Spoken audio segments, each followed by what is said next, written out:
खूप वर्षापूर्वीची गोष्ट आहे. भारताच्या एका छोट्या आणि शांत गावात एक श्रीमंत व्यापारी राहत होता.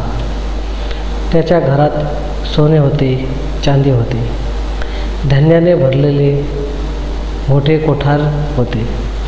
पण तरीही त्याच्या चेहऱ्यावर आनंद नव्हता, कारण त्याच्या मनात नेहमी एकच विचार फिरत होता, जर माझ्याकडे अजून जास्त संपत्ती असती तर मी खरोखर आनंदी झालो असतो.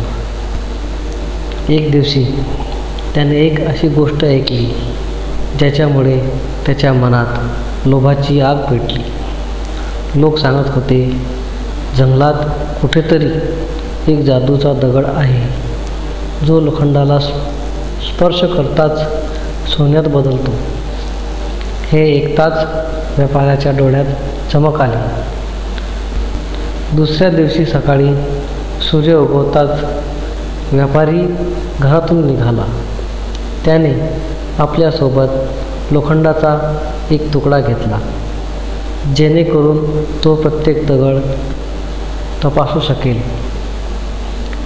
तो जंगलाच्या दिशेने चालू लागला. रस्त्यात झाडांची सावली होती, पक्ष्यांचे मधुर गाणे होते, थंड वारा वाहत होता. पण व्यापाऱ्याला यापैकी काहीही जाणवत नव्हते, कारण त्याचे मन फक्त त्या सोन्याच्या दगडावर होते. दिवस गेले.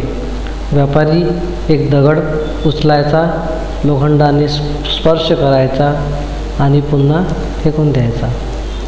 पुन्हा दुसरा दगड, पुन्हा तिसरा दगड, पुन्हा चौथा दगड.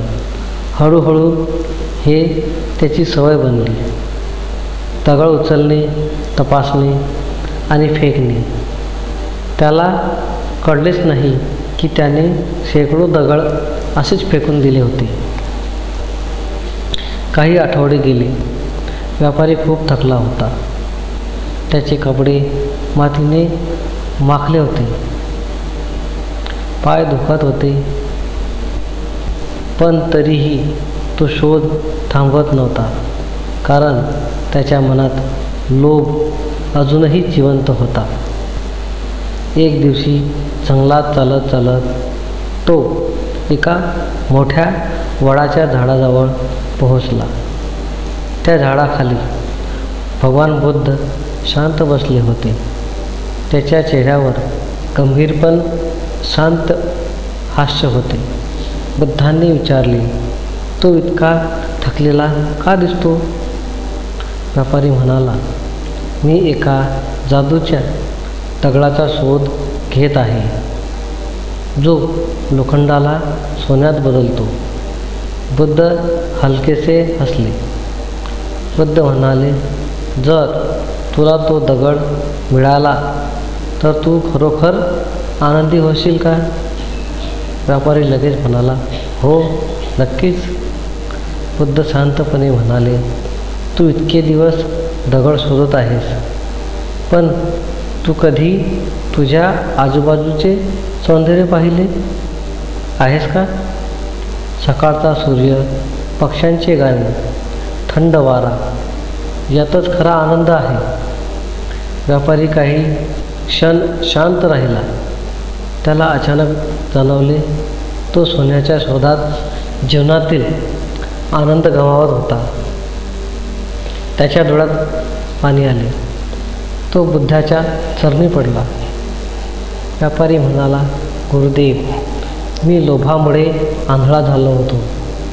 बुद्ध म्हणाले, जगातील सर्वात मोठा खजिना सोने नाही, संतोष आहे. त्या दिवसानंतर व्यापारी गावात परतला आणि साधे शांत जीवन जगू लागला. त्याने लोकांना मदत करायला सुरुवात केली आणि बुद्धांची शिकवण सगळीकडे पसरली. ज्याला संतोष मिळतो त्याला खरा आनंद मिळतो.